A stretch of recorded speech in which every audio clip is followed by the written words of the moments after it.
Hello and welcome to the Healthtech Marketing Podcast. I'm your host, Adam Chirinas, and this podcast is brought to you by my company, Health Launchpad. We're a specialist healthcare technology marketing firm, and also our longtime partners with a lot of things that we do, but including in particular this show, the awesome Hims, who are a great partner. So I want to give a big thank you to them for all the support. So of late, I've become re-obsessed with the buyer journey, particularly what is it that we all know, right? It takes forever to get a buyer to buy. So what is it that they're doing when they're not talking to you? And what's the role of marketing in helping bring a prospective buyer to your door?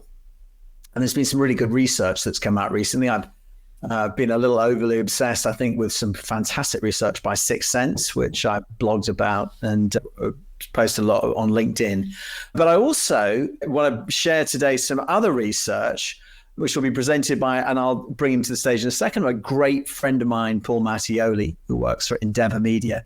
And they have done a benchmarking on B2B marketing, which I think tells us a lot about buyer behavior and the role of marketing in helping to engage and eventually convert prospective buyers. So with that, I'm going to bring Paul to the stage. And here he is, the awesome Paul Mattioli. How are you? I'm doing great today, Adam. How are you? Great. So, Paul and I have been friends for, about 4 years now. So Paul and I got to know each other actually when he was in a strategy role at HIMSS, and we moved to Endeavor Media, I think, in the last year or so in a similar role. So, Paul, tell us about yourself. Tell us a bit about Endeavor Media, and then let's talk about this incredible research that you guys have just done. Sure. Happy to do that, Adam. And your history is correct. Adam and I, we got to work together when I was at HIMSS, heading up sales enablement and sort of chasing around the ever-changing buyer's journey and what that meant in a very specific vertical. Endeavor Business Media really kind of capitalizes on my long history in B2B overall. I've been in the space for 30 years, looking at multiple markets. But I've always had the opportunity to work inside of an organization that was fused with data, meaning that in my B2B experience, I've always had a vertical access point that was also enhanced by data, whether that was through buying channels, distribution, direct research. And Endeavor Business Media, through its rapid growth over the last particularly 3 to 4 years, we've executed almost 20 acquisitions in that period of time. So we've built an amazing amount of scale across 15 broad market categories and then a lot of subcategories within that. So elevating myself out of just healthcare and into that space really has us looking at the buyer's journey across B2B, which is where Endeavor Business Media and our latest research get plugged in. Well, and that includes healthcare. I know you've got quite a big healthcare business. That's great. So all right, so tell me a bit about this research. What were you trying to do? How many people did you talk to? And what were some of the key findings? Sure. Happy to do that. And I can make it really succinct because we're in 15 very distinct market verticals. We bring together marketers who are in pursuit of a similar process, but a different end user across all of those markets, which gives us the ability to really benchmark at the highest level tactics, strategy, spending, alignment, right? Shifting gears in terms of what marketers are really looking for in the market. Our benchmarking study, which has been in place for several years, was always designed to educate peers first, of course, and show them across other categories that similar problems and similar opportunities exist, right? No matter whether you're marketing in healthcare, marketing in transportation, manufacturing, et cetera. A lot of those issues bubble up. And that's really what our benchmarking report is designed to do annually, is to bring peers together, to connect them through that education. What's come out of that for all of us who are in this space, no matter what role you play, are very strong signals, not so much in the nuance of spending and at that level of tactics, although we cover them, is that the game of whack-a-mole has created a lot of confusion, right? And I think that the point is that there's this inability to really let go of certain strategies and tactics while pursuing something new. And it's causing a little bit of confusion. And that trickles down into investment, right? Where do you grow your marketing budget, right? Those dollars are precious. But as that game of whack-a-mole gets the board game, right? The board gets larger. How do I make sure that same budget goes as far as it needs to go, right? The re-identifying of the buyer's journey, right? This top of funnel, bottom of funnel journey that used to be very linear and very, I'll say predictable, although it never was. It's the least predictable it's ever been at the moment. And all of the data that's required to support strategy and infuse insights into intent, emerging title sets that are influencing that buying decision, that's all come into play, right? So you need to be a data scientist as much as a marketing strategist at this point, which is a little bit where our data tells us the market is going. But in my daily role as running the intelligence organization, we see it as really clear. So the bells that were going off and the results of that report are showing up in a big way when it comes to folks, just in terms of even defining demand generation and demand delivery and what that really looks like. So, all right, so let's just dig in a little bit on the research. I'll start with, there's quite a lot in that report about lead generation. Yeah. And I felt like there's some contradictions in it, which is, it seems like people, I think you said lead generation was up. Right. Right. But which to me was sort of counterintuitive, because I do hear a lot of people saying, well, lead generation doesn't work. But then there was some other stuff in the report which says, the nature of lead generation is changing. Is that, am I summarizing it right? I think you are, for sure. Yeah, I think that one of the more important things that we should all be doing is asking ourselves as marketers, what is a lead to you?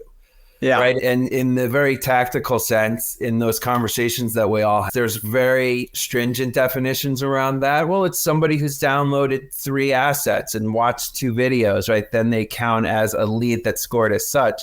But what does that really mean, right? What is a lead and how do you go after that? And what are the moments in time that you're interacting, right? I think what's happened is the compartmentalizing of content designed at a stage in the funnel has completely been disassembled at this point as a strategy. And it's not caught up to the investment and the planning and the tactics as yet. But we all know an event team and an event strategy is just another form of content, right? So where does it fit in the myriad of connected content that leads to demand generation and awareness? But yeah. So yeah, we'll come back to awareness in a minute, but it's because that's then demand generation. But what I've heard from a lot of the marketing folks that I talk to is that there's a shift. It's gradual, but there is a shift from quantity to quality. In many cases, marketers have been measured in terms of the number of leads that they generate. And I think what's happening is that in many companies, and I'm seeing this in health tech in particular, companies that say the CEO and the CMO are talking about quality of leads, not just quantity. And in fact, there's some companies that are saying, we just don't really care how many you generate. It's more a question of what's the quality and what's the contribution to sales pipeline. Did you see that? Is that reflected at all in the research? Did you see that? I think it's starting to emerge in some of the specific data, right? Where the quantity of leads. And one thing that we don't put in the report is, right, the measurement that those marketing teams have in terms of their KPIs, for example, on a quarterly basis. It's still very quantity driven at the top. I would say the 80-20 rule still holds true, where there's a rush and a call for a pipeline increase. It comes from other parts of the organization and marketing delivers that, sort of checks the box and moves on. I think that's still present in some of the data that you see. And when you look at the investment tactics, it becomes really clear because the content investment, the event investment, all of those investment categories aren't really aligned into that how do I focus on a specific quality of lead? It's still quantity, right? When I look at the tactics and the spending and the data we have in that report, it adds up to quantity, not quality, which is what you're in the market doing all the time with some of the great reports that you're creating, the reports you're pointing to, right? It's understanding that client. But I think what's happened is the marketing investment, it's increasing, but it's not increasing exponentially. So how do I deliver quality for the same investment level? Yeah. Right? That's the most important equation that needs to be solved. And that it's not just a handoff to some nebulous BD department, right? Well, we've put them in the CRM. Somebody else should follow up with them, right? It's understanding what that quality lead looks like and why.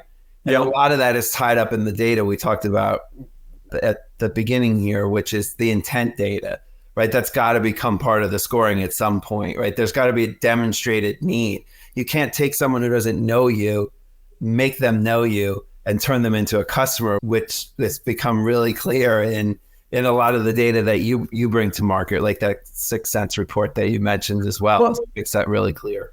So you mentioned awareness. What did the research say about awareness? What are some of the trends around building awareness? I think that awareness has become, at least the trends in terms of the numbers that I saw in that report and the conversations that are subsequent to producing the data, is that awareness is no longer about tonnage, right? It's not about making sure that your brand is just showing up, right? Digital made that a very high fashion strategy 10 years ago, where your brand had to show up everywhere, right? It was in the frame of every piece of content that talked about storage or talked about the patient experience, et cetera. I think what's happened now is that the move to thought leadership is really has reemerged as an awareness tactic that's very important, because it gets to thought leadership and quality. To me and to the clients that we talk to and who respond to that survey, quality and thought leadership go hand in hand. If someone's I get thought leadership in this context, but what do you mean by quality in this context? I mean the quality of the leads, right? When you're starting to connect what we're talking about. If someone's engaging at that thought leadership level with your content, understanding data, right? When you become a thought leader in your category, it could be remote patient monitoring, just to stick with something very, very specific in healthcare. Yep. It's not just enough to say you play, right? You've got to be talking about what's next and showing the data to prove that, right? And that starts to move the needle out of quantity into quality as well. So I think thought leadership and quality are having a moment, so to speak, as part of the marketing strategy right now. And it takes a lot, right? There's ROI for thought leadership has always been a little bit of a foggy area as well. But I think that marketers in this report have shown us that they've overcome that. And it's important to understand what's next in the market and have their brand attached to that.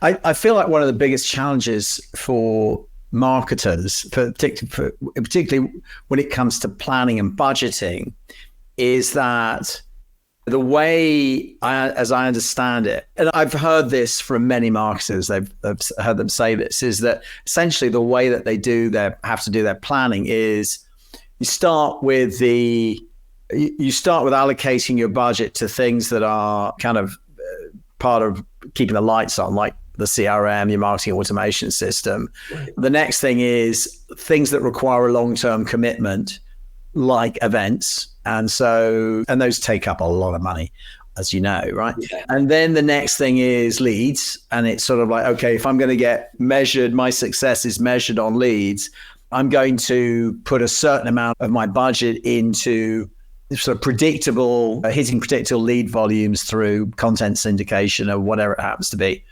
And then you then start allocating dollars to things like advertising and digital marketing. The reason why I feel that this is incredibly challenging and frankly, in many regards, going the wrong way is that the research that you showed and the research that came out from 6 Sense reinforce that the buyers will only talk to you when they're good and ready. And it's nice that they have engagement with them at trade shows. But if they're out in an active buying process, I think it's something like 70% of, it's 70% of the way through the buying journey before they talk to you.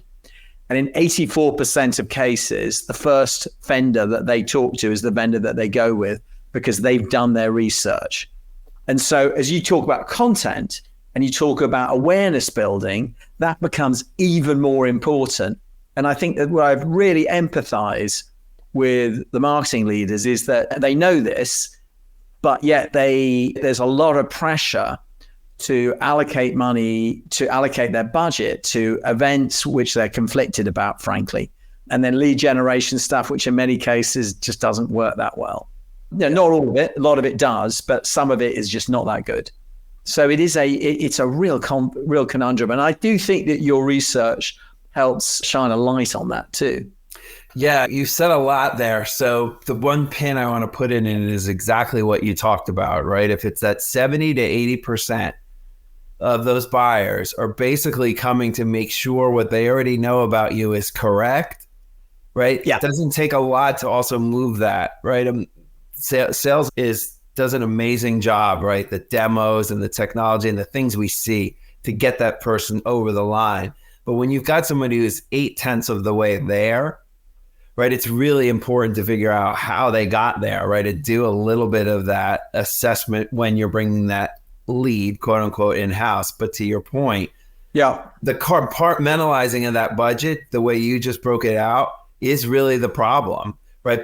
But in a lot of organizations, marketing, right, struggles to have that conversation, right? You're making me budget for events versus me budgeting for an industry voice, which includes content, which shows up at events digitally through thought leadership, through research that I'm doing and putting in the market, right? So it's still line itemed to the point where you think that if you look under a new rock, there's undiscovered clients in the making there, when it's not true, right? Clients they're at all sizes. That buyer is aggressive, right? They're usually very smart. And the best organizations, one of the things I will have to say about attaching and having grown up in the media space is the first party content, the first party data that grows out of content engagement.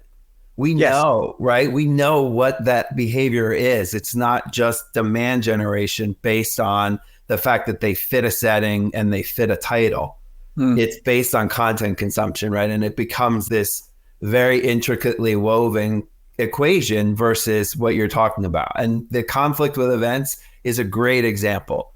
And I think it shows up in our data the same way, right? We've got to show up, right? Model. So share a little bit more about what the research said about events, because that's such a contentious issue for the marketers I talk to. Yeah.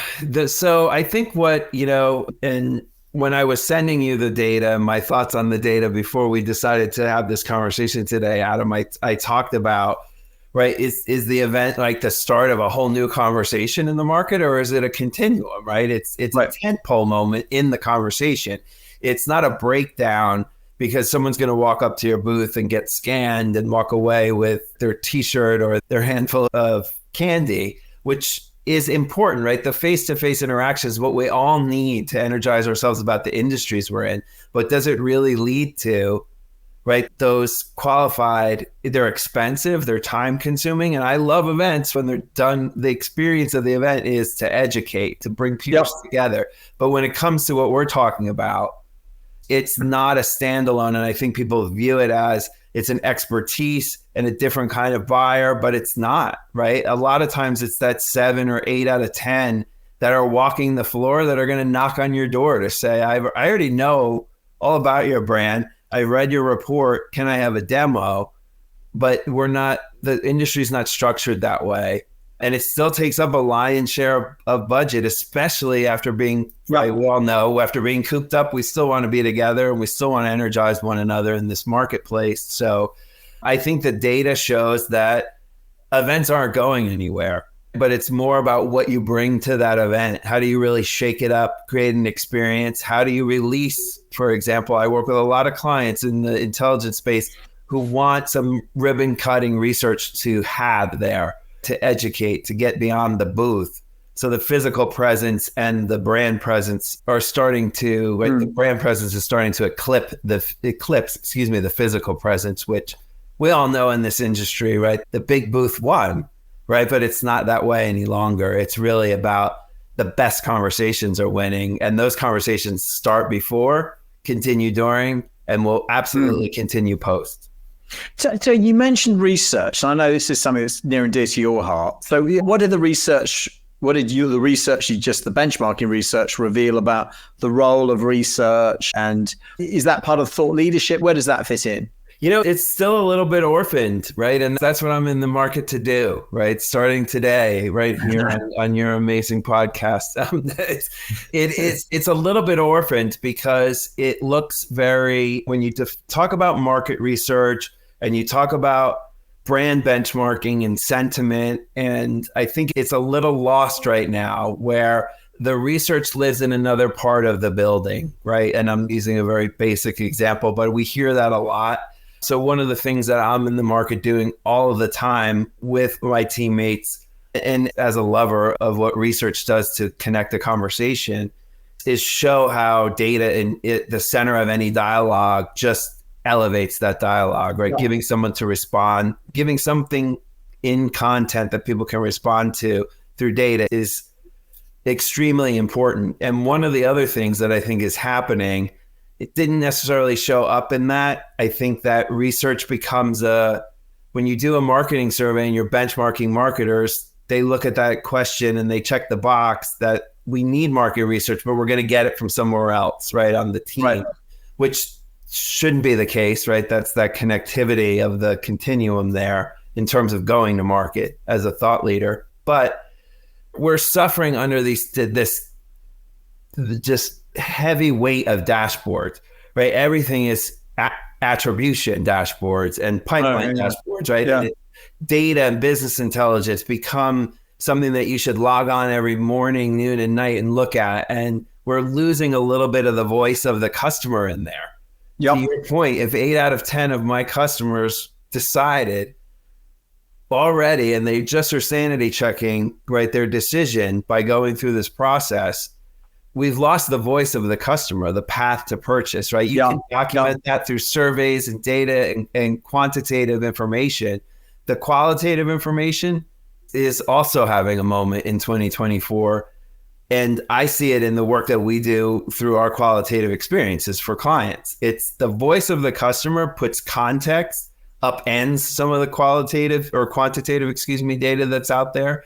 And it's so vitally important because we're just buried under dashboards. And we've lost the customer's voice in there. And the most progressive companies, it's not the privilege of B2C, it's a B2B, right? The companies that invest in hearing, listening, understanding that journey, understanding how I became an 8 out of 10 is really best done in these kind of environments where I'm going to sit down and ask you how you got there, what path to purchase you follow. So very interesting. So you're sort of more focused on qualitative rather than quantitative data, right? It's a 1-2 punch in that case. You've got to do both at the same time. Yeah, absolutely. Yeah, it makes a lot of sense. I mean, it's sort of interesting, actually. I was more about the buyer journey. Well, the next person is going to be on the podcast next week is John Moore III, who runs Chillmark Research, and he's an analyst.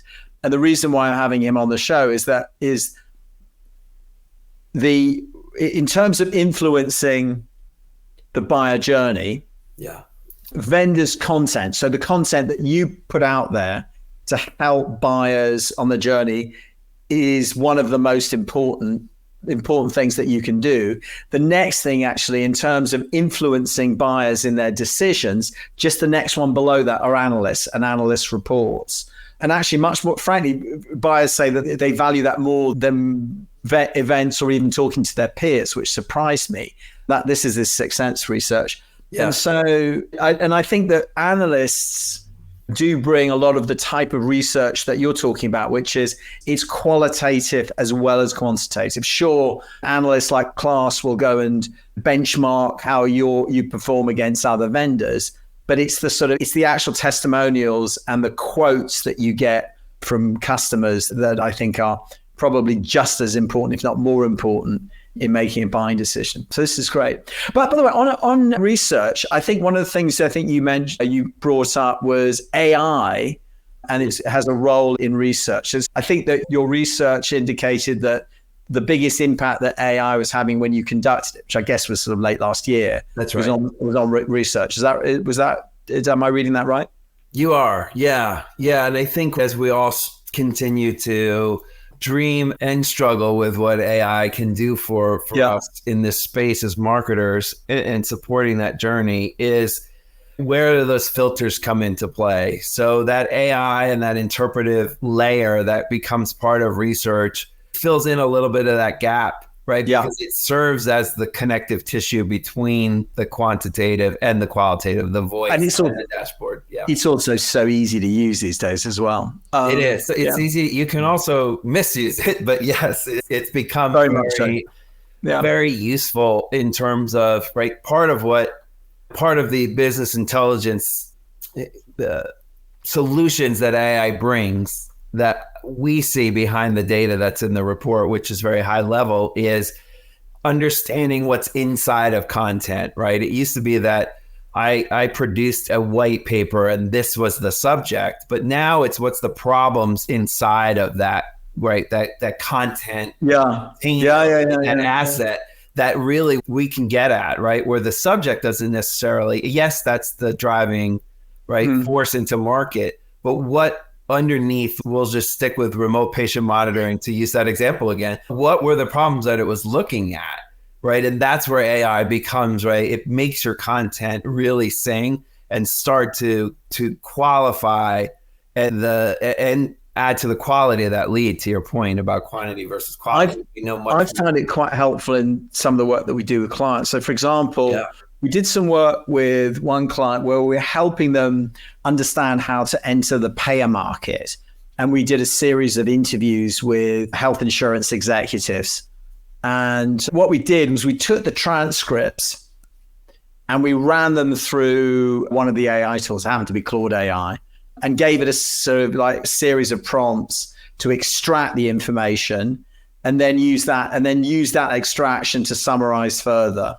So it's like a kind of a filtering of, take the big thing, break it up. Now take that chunk and then summarize. Here are the other, on that particular topic, here's what everybody else said.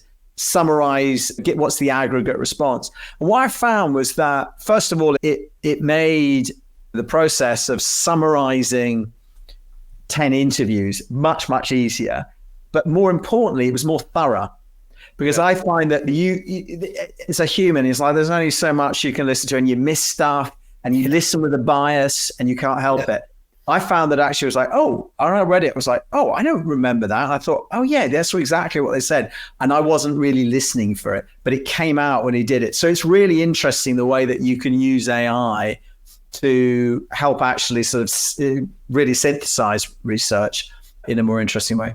Well, so Paul, this has been great. So I'm going to put a link down in the show notes for people to get the hold of the research. So it really is worth it. It's some great data in there. Because this is audio as well as video, and we're not presenting the data, Paul hasn't been showing stats, but the stats are helpful. And I think that any marketer really can use it to benchmark themselves. And I would strongly recommend checking it out. It's very interesting data. Anything else, anything in closing that you want to mention that we didn't cover? No, I think we touched on it, right? A lot of it is that high altitude look that we like to take, right? The data, to your point in that report, shows you, right, those percentages, the bars and the graphs that we want out there for sure. But really what it boils down to is a little bit of the identity crisis that's being resolved. And it's great to see lead gen moving into that quality category. More quality. Right? Yeah. It's so refreshing because it's a race to the bottom. And that happened in other markets that we've all seen. Buy the network ad and programmatic digital and the things that are always kind of like it's cost. This is that moment where we're catching it and we're re-elevating it to a status where there's so much data involved in creating demand that I think it's wonderful. And it shows up all throughout the report. So thank you for sharing the link with your dedicated audience, Adam. I appreciate it. Well, Paul, thank you so much for being on the show today. And, I really, really appreciate all your insights. So I'm going to wrap things up now, and I'm going to say farewell to you, Paul. And just to let anybody, if you're listening to the show and you want to see what we look like, Paul's a very good looking guy. You want to check him out.